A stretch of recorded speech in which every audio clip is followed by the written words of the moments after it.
നമസ്കാരം. വേതാളം കേരളത്തിലാണ് വേതാളം. കൊങ്കൺ മേഖലയിൽ ബേതാൾ, BETAL, ബേതാൾ. പരിചയമുണ്ടോ ഈ വേന്ദ്രനെ? കൂടുവിട്ട് കൂടുമാറുന്ന ഒരു മിടുക്കൻ, അതാണ് നമ്മുടെ വേതാളം. വേതാളത്തെക്കുറിച്ച് പറയുമ്പോൾ ഡ്രാക്കുളയെക്കുറിച്ച് പറയേണ്ടി വരും. വേതാളവും ഡ്രാക്കുളയും എന്തു ബന്ധം? ഒരു കൗതുകം തോന്നില്ല ആ ചോദ്യത്തിൽ? യഥാർത്ഥത്തിൽ ഡ്രാക്കുളയും വേതാളവും തമ്മിൽ ഒരു നേരിയ ബന്ധമുണ്ട്. അതെങ്ങനെ? നമുക്ക് നോക്കാം.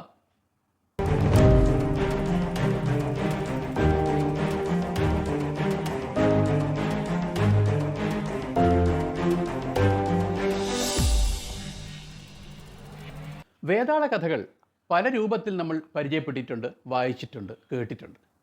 അമർ ചിത്രകഥ എന്ന നോർത്ത് ഇന്ത്യയിൽ പ്രചരിക്കപ്പെടുന്ന ഒരു മാഗസിൻ, അതേപോലെ നമ്മുടെ ബാലരമ, ചില സീരിയലുകൾ, ചില സിനിമകൾ, ഇതിലൂടെയൊക്കെ വേതാള കഥകൾ നമ്മൾ പരിചയപ്പെട്ടിട്ടുണ്ട്. പക്ഷേ ഈ വേതാളത്തിന് ബേതാൾ എന്നു പേരുള്ള ഒരു അപരൻ ഉള്ളതായി നമ്മൾ കേട്ടിട്ടില്ല. കേട്ടിട്ടുണ്ടോ? പക്ഷേ അങ്ങനെ കേട്ടിട്ടുള്ളവരുണ്ടാവാം. നമുക്ക് കേൾക്കാത്തവർക്ക് വേണ്ടിയിട്ടാണ് ഈ കഥ പറയുന്നത്. ഈ ബേതാൾ എന്ന കഥാപാത്രത്തെ കൊങ്കൺ മേഖലയിലുള്ള ജനങ്ങൾ, വിശേഷിച്ച് സാധാരണ ഗ്രാമവാസികൾ, ഒരു സദ്ദേവതയായിട്ടാണ് കരുതുന്നത്. അവിടെ ഈ ബേതാളിന് വേണ്ടി ചില ക്ഷേത്രങ്ങൾ വരെ ഉണ്ടെന്നാണ് പറയുന്നത്. ശാന്തദുർഗ എന്ന ദേവതയുടെ ഭർത്താവായിട്ടാണ് ബേതാളിനെ അവർ ഗണിക്കുന്നത്. കൊങ്കൺ മേഖല എന്ന് പറയുമ്പോൾ നമ്മുടെ ഗോവ, കർണാടക, മഹാരാഷ്ട്ര തുടങ്ങിയവരുടെ തീരപ്രദേശം, ഈ സെക്ടർ അല്ലെങ്കിൽ ഈ ഒരു സ്ട്രിപ്പിലാണ് യഥാർത്ഥത്തിൽ ഈ കൊങ്കൺ മേഖലയിലെ ഈ ആരാധ്യ ദേവത കുടികൊള്ളുന്നത്. പക്ഷേ നമ്മുടെ വേതാളം രക്തദാഹിയായിട്ടോ, കൂടുവിട്ട് കൂടുമാറുന്ന ദേവതയായിട്ടോ, അല്ലെങ്കിൽ ശ്മശാന ജീവിയായിട്ടോ ഒക്കെ ആണ് നമ്മൾ കേട്ടിട്ടുള്ളത്. അല്ലേ? കേട്ടിട്ടുള്ളത് അങ്ങനെയാണല്ലോ. അതേപോലെ നമ്മുടെ വിക്രമാദിത്യ മഹാരാജാവ് ഈ വേതാളത്തെ തോളിൽ ചുമന്നുകൊണ്ട് അലയുന്നതും, ഇടയ്ക്കിടെ വേതാളം ചാടി മരത്തിൽ തൂങ്ങിക്കിടക്കുന്നതും ഒക്കെ ആയിട്ടുള്ള കഥകൾ നമ്മൾ അനേകം കേട്ടിട്ടുണ്ട്. ഈ ഭീകരജീവിയെയാണ് നമ്മൾ കൊങ്കൺ മേഖലയിൽ സദ്ദേവതയായി ആരാധിക്കുന്നത്. ശാന്തദുർഗ എന്ന ദേവിയുടെ ഭർത്താവായിട്ടാണ് ഈ ബേതാൾ അവിടെ അറിയപ്പെടുന്നതെന്ന് ഞാൻ നേരത്തെ പറഞ്ഞു. അതെങ്ങനെയെന്ന് അറിയണമെങ്കിൽ നമ്മൾ ശിവപുരാണത്തിലും കലികാപുരാണത്തിലും പരതേണ്ടി വരും. അതിൽ പറയുന്ന ഐതിഹ്യ കഥ ഇങ്ങനെയാണ്. പരമശിവൻ്റെ ഭൂതഗണത്തിൽപ്പെട്ട ഒരംഗമായിരുന്നു ഭൈരവൻ.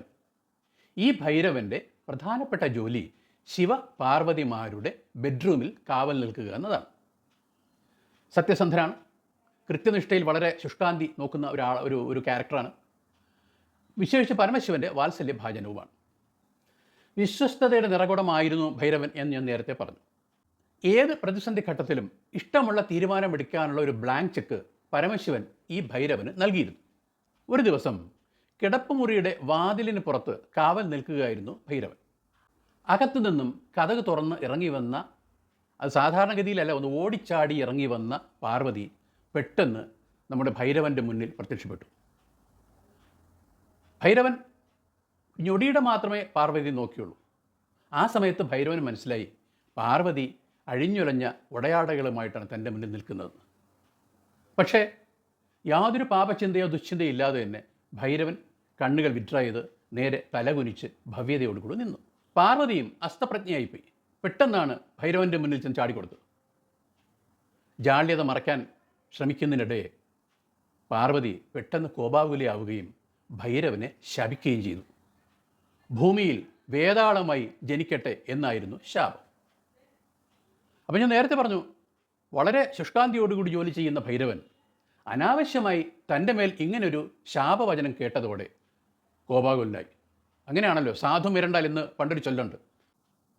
തികച്ചും നിരപരാധി ആയിരുന്നല്ലോ ഭൈരവൻ. അനാവശ്യമായി തന്നെ ശപിച്ചത് സ്വാമി ഭക്തനായിട്ടും ഭൈരവന് ഇഷ്ടപ്പെട്ടില്ല. ഭൈരവൻ തിരിച്ച് പാർവതിയെയും ശപിച്ചു. അങ്ങനെയാണ് പാർവതി താരാവതിയായും പരമശിവൻ ചന്ദ്രശേഖരനായും ഭൂമിയിൽ ജനിച്ചത്. ആ കഥയിലേക്ക് ഇപ്പോൾ കടക്കുന്നില്ല, കാരണം വിസ്താരഭയം തന്നെ. നമുക്ക് വേതാളത്തിൽ തന്നെ ഒതുങ്ങി നീങ്ങാം. വേതാളമായി ഭൂമിയിൽ അവതരിച്ച ഭൈരവൻ ശ്മശാനങ്ങളിലെ അന്തേവാസിയായി മാറി. പക്ഷേ മറ്റ് ഭൂതഗണങ്ങളെപ്പോലെ ഒരു സാധാരണക്കാരനായിരുന്നില്ല, അല്ലെങ്കിൽ മറ്റ് പ്രേതാത്മാക്കളെപ്പോലെ, അല്ലെങ്കിൽ മറ്റ് ശ്മശാന ജീവികളെപ്പോലെ വെറും ഒരു സാധാരണക്കാരനായിരുന്നില്ല ഭൈരവൻ. ഭൈരവൻ അസാമാന്യമായ പാണ്ഡിത്യമുള്ളവനും ഭാവി കാലങ്ങൾ പ്രവചിക്കാനുള്ള സിദ്ധിയുള്ളവനും ഒക്കെ ആയിരുന്നു. വേതാള കഥകൾ അനേകമുണ്ടെങ്കിലും ഞാൻ നേരത്തെ സൂചിപ്പിച്ച വിക്രമാദിത്യ മഹാരാജാവിൻ്റെ തോളിൽ കയറിയ വേതാളവും അതേപോലെ കഥാസരിത് സാഗരത്തിൽ തന്നെയുള്ള ത്രിവിക്രമസേന മഹാരാജാവിൻ്റെ ബന്ധമുള്ള ആ ഒരു വേതാളവും, അങ്ങനെ ഈ രണ്ട് വേതാള കഥകളാണ് പ്രചാരം സിദ്ധിച്ചിട്ടുള്ളത്. രണ്ട് വേതാള രൂപികളും രണ്ട് രാജാക്കന്മാരെയും ചോദ്യശരങ്ങളാൽ വീർപ്പുമുട്ടിച്ചത് നാം എത്ര ആസ്വദിച്ചിരിക്കുന്നു അല്ലേ? വസിഷ്ഠ മഹർഷി ശ്രീരാമനെ പറഞ്ഞു കേൾപ്പിച്ച കഥയനുസരിച്ച് വേതാളത്തിൻ്റെ ആവാസസ്ഥാനം വിന്ധ്യാപർവ്വതമാണ്. അതിന് തൊട്ട് താഴെയാണല്ലോ നമ്മുടെ കൊങ്കൺ തീരവും. വേതാള പഞ്ചവിംശതി എന്ന പേരിലുള്ള 25 കഥകൾ നമ്മൾ വായിച്ചിട്ടുണ്ട്. അത് ഈ രണ്ടാം വേതാളവുമായി ബന്ധപ്പെട്ട കഥകളാണ്. ത്രിവിക്രമസേന മഹാരാജാവും വേതാളവും തമ്മിലുള്ള തർക്കവിതർക്കങ്ങളും കഥ പറച്ചിലുമാണ് ഈ വേതാള കഥകളിലെ പ്രധാനപ്പെട്ട പ്രമേയം. പക്ഷേ ഇതിനകത്ത് ചില കോൺട്രവേഴ്സി ഉണ്ട്. നമ്മൾ ഫോളോ ചെയ്യുന്നത് പുരാണിക് എൻസൈക്ലോപീഡിയ അനുസരിച്ചുള്ള വെട്ടമാണിയുടെ ആ ഒരു ആഖ്യാനമാണ്. അതനുസരിച്ചാണ് ത്രിവിക്രമസേന മഹാരാജാവിൻ്റെ ഈ വേതാള പഞ്ചവിംശതി എന്ന കഥയുമായിട്ട് ബന്ധപ്പെട്ട വർണ്ണനകൾ. ഈ കഥകളുടെ ആദിമധ്യാന്തം പറയുന്നത് അത്ര എളുപ്പമല്ല, വളരെ ദീർഘമാണ്. ഒരു ഭിക്ഷു ത്രിവിക്രമസേന മഹാരാജാവിനോട് ശ്മശാനത്തിലെത്താൻ ആവശ്യപ്പെടുന്നതോടുകൂടിയാണ് ഈ കഥയുടെ ട്വിസ്റ്റ് തുടങ്ങുന്നത്. അത് ക്രമേണ വേതാളത്തിലേക്ക് എത്തുന്നു. ഈ വേതാള കഥകൾ യഥാർത്ഥത്തിൽ കുട്ടികളെയാണ് കൂടുതൽ ആകർഷിച്ചിട്ടുള്ളതെന്ന് നമുക്കൊക്കെ അറിയാം. ആദ്യം വജ്രമുകുടൻ്റെ കഥ. ആ കഥയ്ക്ക് ശേഷം ശിംശുഭ വൃക്ഷത്തിലേക്ക് നമ്മുടെ വേതാളം ചാടി തൂങ്ങിക്കിടക്കുന്നു. പിന്നീട് ബ്രാഹ്മണപുത്രിയായ മന്ദാരവതിയുടെ കഥയിലേക്ക് എത്തുന്നു. തുടർന്ന് അങ്ങനെ 24 കഥകൾ പറഞ്ഞതിന് അവസാനം ഭിക്ഷുവിൻ്റെ ഗൂഢപദ്ധതി നമ്മുടെ വേതാളം ഈ മഹാരാജാവിനോട് അനാവരണം ചെയ്യുകയാണ്. ഈ ഭിക്ഷു രാജാവിനെ വധിക്കാനാണ് പദ്ധതി ഇട്ടിരിക്കുന്നതെന്നും വളരെ സൂക്ഷ്മമായി ചെയ്തില്ലെങ്കിൽ രാജാവിൻ്റെ ജീവൻ ആപത്താണ് എന്നും വേതാളം പറഞ്ഞതനുസരിച്ച് വളരെ തന്ത്രപൂർവ്വം സൂത്രശാലിയായ ആ ഭിക്ഷുവിനെ നമ്മുടെ രാജാവ് നിഗ്രഹിക്കുന്നതായിട്ടാണ് കഥ. ഭിക്ഷുവിൻ്റെ വധത്തിന് ശേഷം ശ്രീപരമേശ്വരൻ പ്രത്യക്ഷപ്പെടുകയും നമ്മുടെ ത്രിവിക്രമസേന മഹാരാജാവിന് വിദ്യാധര രാജാവായി അവരോധിക്കുകയും ചെയ്യുന്നതായിട്ടാണ് കഥകൾ. അതോടെ വേതാളത്തിൻ്റെ ദൗത്യം പൂർണ്ണമാവുന്നു എന്നാണ് കഥയുടെ ക്ലൈമാക്സിൽ പറയുന്നത്. ഭാരതീയ ഇതിഹാസങ്ങളിലാണ് വേതാളം എന്ന കഥാപാത്രം ഉള്ളതെങ്കിലും പാശ്ചാത്യ ഭാഷകളിലെ പല എഴുത്തുകാരും ഈ വേതാളത്തെ സ്വാംശീകരിച്ചിട്ടുണ്ട് എന്ന് നമുക്ക് കാണാൻ കഴിയും. ബ്രാം സ്റ്റോക്കറുടെ ഡ്രാക്കുള ഒരു ഉദാഹരണം മാത്രം. ലോകത്തെ ആകെ വിസ്മയിപ്പിച്ച ഡ്രാക്കുള എന്ന കഥാപാത്രം രൂപപ്പെടുത്തുന്നതിൽ നമ്മുടെ വേതാളത്തിൻ്റെ രൂപം അദ്ദേഹത്തെ സ്വാധീനിച്ചിട്ടുണ്ട് എന്ന് എത്ര പേർക്ക് അറിയാം? 1897 കാലഘട്ടത്തിൽ റിച്ചാർഡ് ബേർട്ടൺ എന്ന ആംഗലേയ സാഹിത്യകാരൻ നമ്മുടെ ഈ വേതാളത്തിൻ്റെ ഫാൻ ആയിരുന്നു എന്നും ലിഖിതങ്ങളുണ്ട്. ഞാൻ ആമുഖത്തിൽ പറഞ്ഞു ബേതാൾ എന്ന കഥാപാത്രത്തെക്കുറിച്ച്. ഈ വേതാളവും ബേതാളും ഒന്ന് തന്നെ ആവാനാണ് സാധ്യത.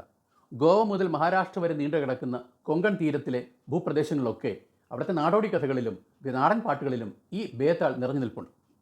പലയിടത്തും ആരാധനാപാത്രവുമാണ്. ഗ്രാമദേവതയായും ഭൂമിയുടെ സംരക്ഷകനുമായിട്ടൊക്കെയാണ് ഈ ബേതാളിനെ അവിടുത്തെ ഗ്രാമജനങ്ങൾ കാണുന്നത്. എന്തായാലും ഒരു കാര്യം വ്യക്തമാണ്, ഈ ബേതാളവും കൊങ്കൺ തീരത്തിന് താഴെ ദക്ഷിണേന്ത്യയിലോട്ട് ആണ് ഇതിൻ്റെ വിഹാരരംഗം. നോർത്തിലേക്ക്, അതായത് വടക്കൻ ഇന്ത്യയിൽ ഈ വേതാള കഥകൾ അത്രയും പ്രചാരം സിദ്ധിച്ചിട്ടില്ല. ഭൂതങ്ങളുടെ കഥകളും പ്രേതാത്മാക്കളുടെ കഥകളും യക്ഷിക്കഥകളും ഒരുപാട് നമ്മൾ കേട്ടിട്ടുണ്ട്. ഈ കഥകളിലൊന്നും ഇല്ലാത്തൊരു പ്രത്യേകത ഈ നമ്മുടെ ഈ വേതാളത്തിനുണ്ടായിരുന്ന ബുദ്ധികൂർമ്മതയും ആ കൂടുവിട്ട് കൂടുമാറുന്ന വിദ്യയുമൊക്കെയായിരുന്നു. അതേപോലെ ഭാവി പ്രവചിക്കാനുള്ള സിദ്ധി അത് വേതാളത്തിന് മാത്രം ഉള്ള കൈമുതലായിരുന്നു. നേരത്തെ സൂചിപ്പിച്ചതുപോലെ ബ്രാം സ്റ്റോക്കർ തൻ്റെ പുസ്തകരചനാ വേളകളിൽ ഡ്രാക്കുളയെ രൂപപ്പെടുത്തുമ്പോൾ 2 കഥാപാത്രങ്ങളെയാണത്രേ മനസ്സിൽ കണ്ടത്. ഒന്ന് 15-ാം നൂറ്റാണ്ടിൽ വലേഷ്യ എന്ന പ്രദേശത്ത് ജീവിച്ചിരുന്ന ഒരു ഭരണാധികാരി, അതൊരു ക്രൂരനായ ഭരണാധികാരിയായിരുന്നു. അദ്ദേഹത്തിൻ്റെ മുഖം. 2 നമ്മുടെ വേതാളം. നമ്മുടെ വേതാളം അത്ര നിസ്സാരക്കാരനായിരുന്നില്ല എന്നുള്ളതിന് മറ്റൊരു തെളിവ് കൂടി പറയാം. ചൈനയിലെ ബുദ്ധിസ്റ്റ് സാഹിത്യകാരനായിരുന്ന ഹുവാങ് പൊച്ചി വേതാളത്തിന് ഒരു പുനർനാമകരണം നൽകിയിരുന്നു. അതിൻ്റെ പേര് പിഷിഗു എന്നായിരുന്നു. എന്തായാലും വേതാളത്തെക്കുറിച്ചുള്ള ഈ എപ്പിസോഡ് ഇവിടെ നമുക്ക് നിർത്താം. ഈ കഥയുടെ കണ്ടൻറ്റ് ഇഷ്ടപ്പെട്ടിട്ടുണ്ടെങ്കിൽ നിങ്ങൾ ദയവ് ചെയ്ത് ലൈക്ക് ചെയ്യുക, ഷെയർ ചെയ്യുക, സബ്സ്ക്രൈബ് ചെയ്യാത്തവരുണ്ടെങ്കിൽ അതും ചെയ്യുക. Thank you very much.